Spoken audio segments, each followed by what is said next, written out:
Welcome back. I'm your host, Kristi Slaughter on Super Talk 92.9 WFHG. We're joined now with Tyler Martin, a certified personal trainer and a former high school wrestling coach and collegiate level athlete.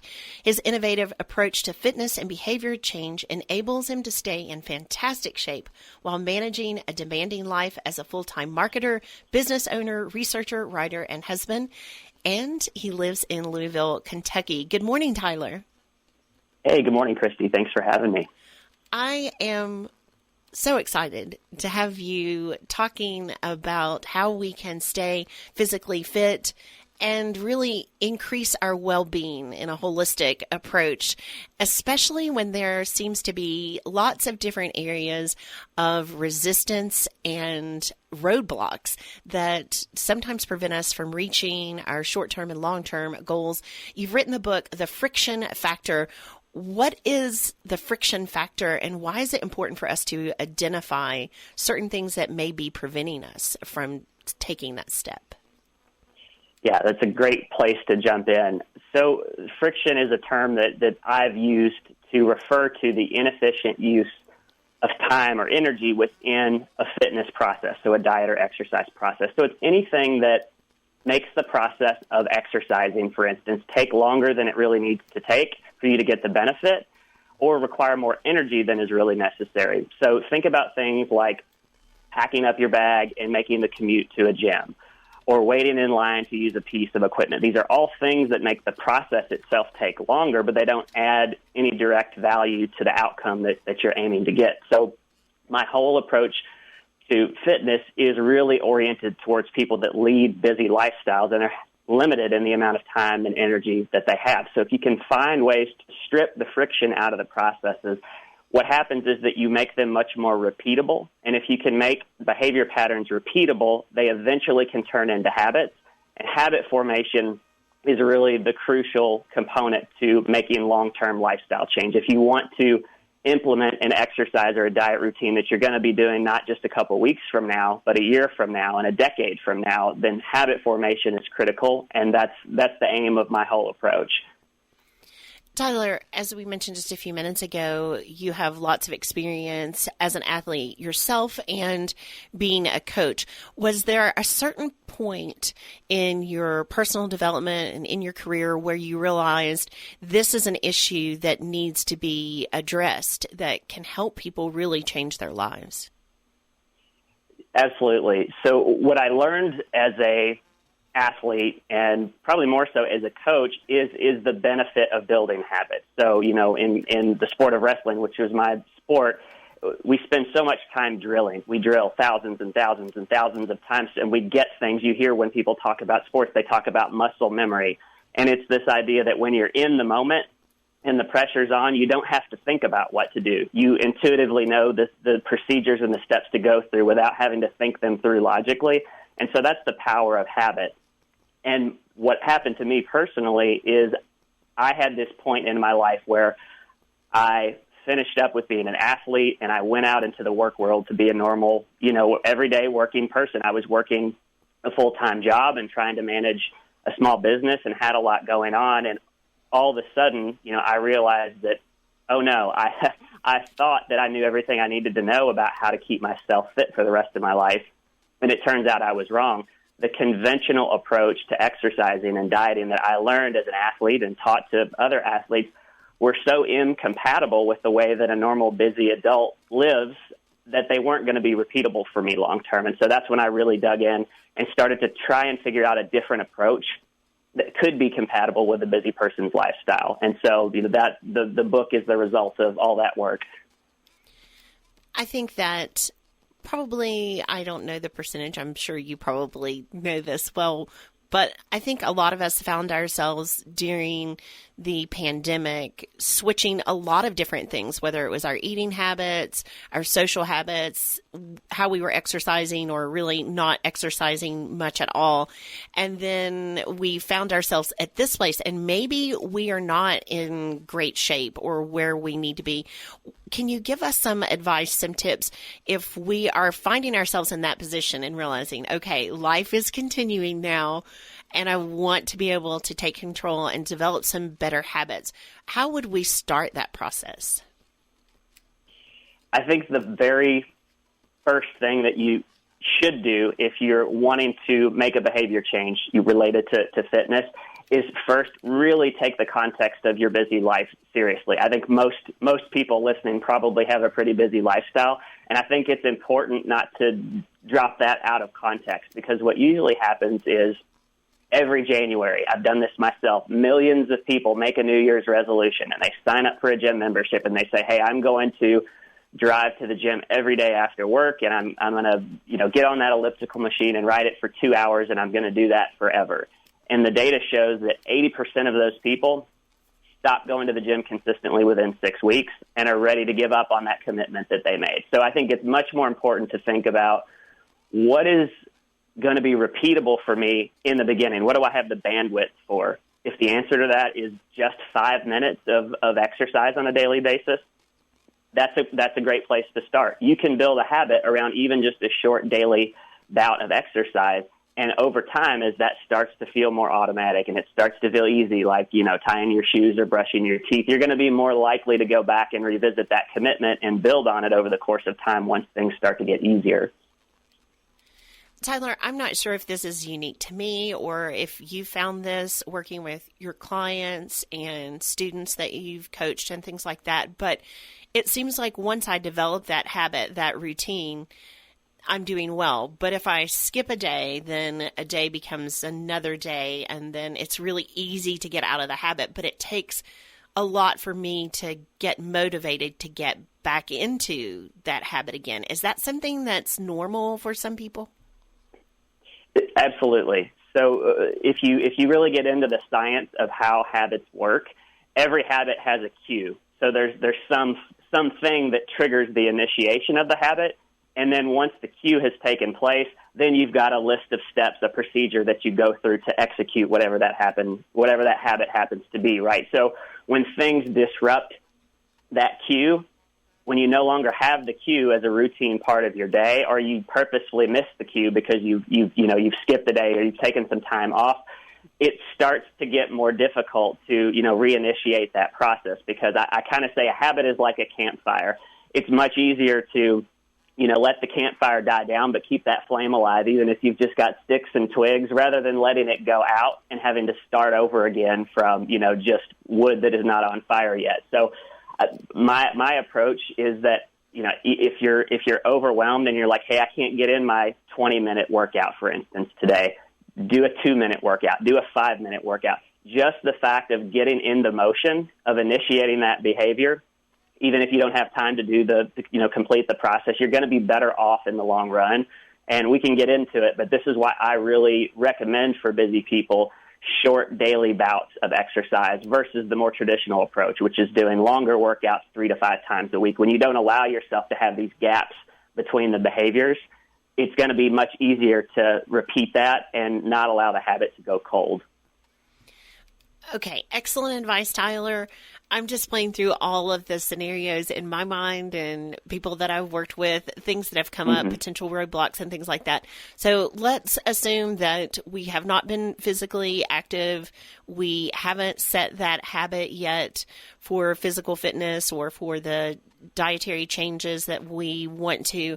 And in our mind, we tell ourselves, I know that I should get up and walk today because it's a beautiful day. It's going to serve my mental health and my physical and emotional health.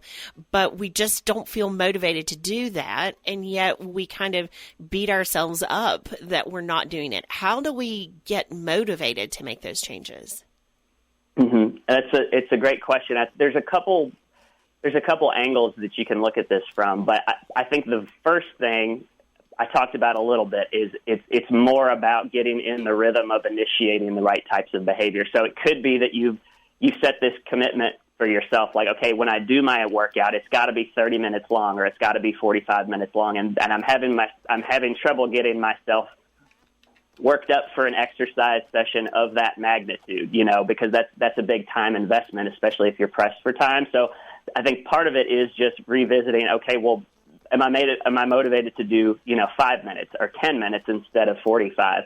So I think that's the first thing. But the other piece of this, more related to motivation, is it's good to have broad general goals, like I want to be fit because I know it's good for my health, or I want to be active. But what I really encourage people to do is to get concrete with their goals. What specific values do you want to get out of life that exercise can help deliver for you? And they should be super concrete. So maybe it's, I want to have the energy to come home from work every day and be able to play with my kids, or I want to stay active so I can have fun with my friends and engage in, our pickleball league or whatever activity that it is that you want to stay mobile and, able to do on a routine basis. I think having really concrete visions of what it is specifically that you want in your life that exercise is going to help you achieve can be really motivating. And the last thing I would say is, sometimes people have trouble figuring out what that looks like. Like, what is this, idealized life that, I could be living if I was, in a better place physically. So an exercise that I walk people through in the book is, if you're not sure what that vision is for you, you can kind of work backwards on this. Look at your life and figure out, okay, well, are there some trouble spots? Are there some pain points that I'm struggling with right now that maybe relate to my fitness, whether it's a chronic lifestyle related disease, or maybe you're overweight and you'd like to change that. And then you can kind of think about, well, what barriers would be removed if I could fix this? And I think that's a good way to kind of back into some of these concrete values that can help get us motivated to make the right behaviors. Tyler, we do need to take a quick news break. And when we come back, I would love it if you would discuss some dietary changes possibly that we could make, Sure. How the friction factor looks at diet and overall wellness. And then also we have briefly, Rick and I discussed on the show, body positivity and how our current culture is playing into the way that we view our bodies. Can you stay with us? Absolutely. We'll be back after this quick news break.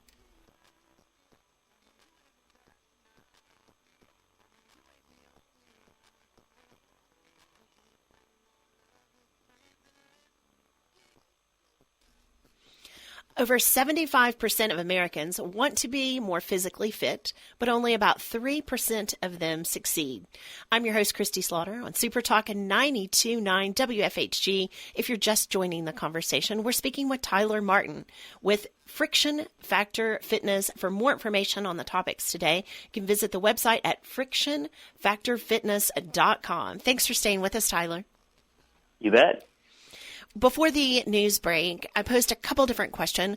One was about diet and how we can choose foods that, as you had mentioned before, help us to have long-term success, form new habits. One of the things I love, I had seen a quote that said, "Thou shalt not do 10 chin-ups," or "Thou shalt do 10 chin-ups and eat keto," but that's not the way that Friction Factor works. You have a different approach. What is your approach to helping us develop some new healthy habits?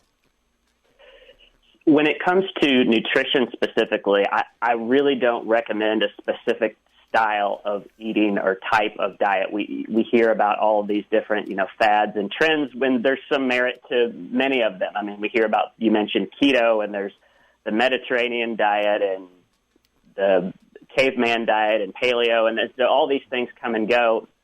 And what I really recommend for people is, in the long run, the diet that is best for each individual person is one that helps move them down the track closer to their goal, and it's the type of diet that they can stick with over the course of time. And so I'm much more focused on helping people design meal plans on their own and select foods that they're going to be comfortable eating on a routine basis, but that are going to allow them to make progress. And so, my purpose is always to help out the busy person who's short on time and energy. And so I think the challenge for most people when it comes to nutrition who live a busy lifestyle is that we constantly find ourselves in these situations where I've got 15 or 20 minutes to get a meal in and move on to the next thing on my to-do list. And what you need to have in these scenarios is you need to have some go-to options. So I call these core meals, and I walk you through in the book the steps of actually devising a core meal strategy. But you need to have a set of 3 to 5 core meals, maybe a breakfast, a lunch, and a dinner, and a few alternatives that you can leverage in these moments where you don't have a lot of time to get a meal together that's going to be healthy. Because the problem is that if you don't have pre-devised meal options where you know, hey, this has got the right amount of calories and protein and fat and carbohydrates, et cetera, it's going to be very difficult to figure that out in the moment. You hear a lot of times people talking about, I'm just going to make healthy choices. But what that boils down to is you're inventing new meal plans in the moment when you've got a limited amount of time and you're just needing to get a meal in. And so that's hard to do. It requires figuring out portion sizes and calories, and there's a lot of complexity to that. And to think that you're going to be able to do that on a day in, day out basis when you're busy, when you don't have a lot of time, it's just not very realistic. And so that's why we tend to end up making the easier choice that's usually the less healthy choice in those moments. So I think it's really having these go-to options that you can leverage when you're busy that is going to help you make good choices in the moment. Tyler, I've shared with our listeners before, I'm gluten-free. I've been gluten-free for about 18 years because of medical reasons. And here over the last 6 weeks, I've made some additional dietary changes to reach some personal goals that I have. And I found a place locally that offers gluten-free fried chicken. Now, I've been thinking about my mom's fried chicken for a couple of years now, wanting fried chicken. It comes and then it goes.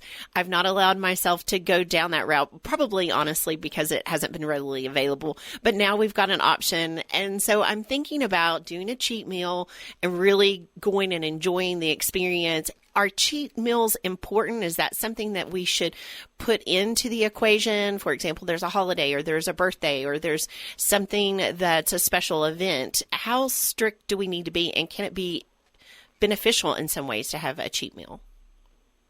I think it can be okay. And so I think it's important to realize for a lot of people, I mean, myself included, food is more than just fuel. I mean, a lot of people like to try new things, or you enjoy having a good meal with family and friends, or going to a cool restaurant, whatever the case may be. You shouldn't necessarily have to cut that stuff out of your life. But where people tend to get in trouble is that when they do have a cheat meal or they deviate from their nutrition plan, they tend to lose line of sight to what the nutritional impact of that meal or that deviation is going to be.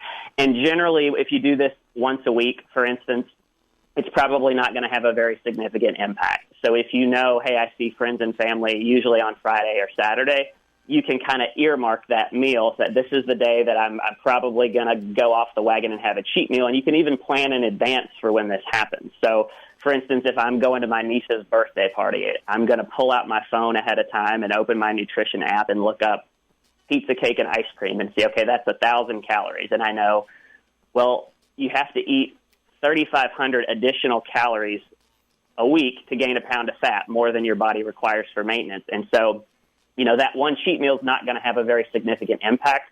So maybe I'll go ahead and have the meal. But where people get into trouble is that if you're doing these deviations multiple times a week, 5, 6, 7 times, and you're not keeping track of what the impact of those meals are going to be, you, in a lot of cases, are creating a big headwind for yourself. And if you have a goal like to lose weight or reduce body fat, it's going to be very difficult to make any progress, because it's not realistic to think that you're going to be able to exercise your way out of the hole that you've dug for yourself. So it's really about how frequently is this happening. Tyler, again, this is just some personal experience, and I'm wondering if other people maybe have experienced something like this, or you've seen it. Let's say I go ahead, I've done really well, adhered to my program, and then I have that cheat day or that cheat meal. It seems to be that I find myself craving more of that cheat kind of food. So I have to be really strict and immediately get back on my plan, or it becomes a second day or a third day. Is there something physiological, biological that happens, or is it psychological when we eat something that normally we wouldn't eat, like pizza or ice cream, and then our body seems to crave it? Or they go, let's say, and have popcorn and a soda at the movies, and then the next day they're craving that type of food again? That's a good question. So I do know that there is a pretty profound psychological component to this. So we talked a little bit earlier in the interview about habits and about cues. And so what's really interesting about habits is that habits never actually go away. They just kind of go dormant if you stop feeding them. So, you see this like for people that are doing alcohol treatment, for instance. If you're an alcoholic, you just stop drinking. But if you ever have another drink again, that is, for a lot of people, that is that cue to reinitiate that behavior pattern. And so if you've built a new, healthier behavior pattern for yourself, like eating a nutritious diet plan, and you're sticking to that most of the time, those old bad eating patterns are still there. And so in a sense, when you cue those behavior patterns to turn back on by having that Coke or going to have that popcorn at the movie, there's a strong chance you're going to that's the cue to reactivate that behavior pattern, and there might be a strong psychological impulse to continue to do it. So that is an area where you have to be careful, because habits never actually go away. They just kind of go dormant, if that makes sense. I'm glad that you mentioned that. I do think that becoming conscious of the food that we eat and the choices that we make. A couple weeks ago, it was just an emotional day for me. I was just processing some different things, and I was grocery shopping, and I had not had like chips and salsa or anything like that in several weeks. And I walked down an aisle, and there's a bag of tortilla chips, and I realized that at one point I thought, I just want to take that bag off of the shelf and just eat it. Like in the grocery store, bag in the cart. And then I just kind of talked myself through it. I thought, this is an emotional day. I'm just processing some things. And it gave me more awareness of how food is connected to our thoughts, to our emotions. And so I just reminded myself, my body doesn't actually need this. This is just a coping mechanism that I've used in the past. And then I just kept walking. And so it gave me a lot more insight to me and why I choose the behaviors that I do. Do you mind if I build on that really quick? That would be great. So you talked about the emotional response, and I think that's actually an important thing to look at, because if you look at where actually do emotions come from, it's usually a habitualized response to some conclusion that we've made in the past. So at some point in the past, we made a decision whether or not, it was a fully thought out decision. A lot of times we make, decisions and they kind of become habitual without us really thinking them through. But we make a choice to start doing something, and we do it repetitively. And before you know it, it's turned into a pattern. It's turned into a habit. And emotions are just a response. It's an automated response to this decision that you've made in the past. And so I think that's what you were kind of describing. Hey, it was a coping mechanism that I've used in the past to have the chips or whatever the case may be. I think it's also important to recognize that you can develop new emotional responses to, better conclusions, better decisions, but it takes time to do that as well. So if you can stick with the healthy food choices in this case for long enough, that's a conscious choice that you've made, but eventually your emotions will start to catch up to that thinking. And so you talked about, hey, I had to stop and rationally explain to myself why I should be doing this. But over the course of time, you will also have a strong emotional response that can build up as a part of that thinking, because it's become a pattern as well. You're inspiring, Tyler. Thank you. Before I let you go this morning, I could probably keep you on here for hours and pick your brain and learn new ways to be able to tampen down some of that resistance and develop some new habits. But let's quickly talk about the current culture that we're living in and the expectations maybe that society or that we even put on ourselves to have this ideal image of what we see. And now information is so readily available online that I think it can cause us maybe to develop some thought patterns that aren't beneficial to us and where we currently are. How important is body positivity? And do you have a couple tips for us this morning, how we can look at wherever we are in a positive way and yet set those short-term and long-term goals? Yeah, absolutely. I know this is a hot topic and in the cultural discussion, I know. And I think what's really important to think about when you're on the issue of body positivity is to say, where is the standard coming from? When I talk about, should I be positive or negative about something? Well, what's the standard by which I'm making this judgment? Is it a culture? Has culture decided this is what I'm supposed to look like, and so I'm judging based off that standard? Or is the standard whatever I want it to be? And I don't think the answer is yes to either one of those.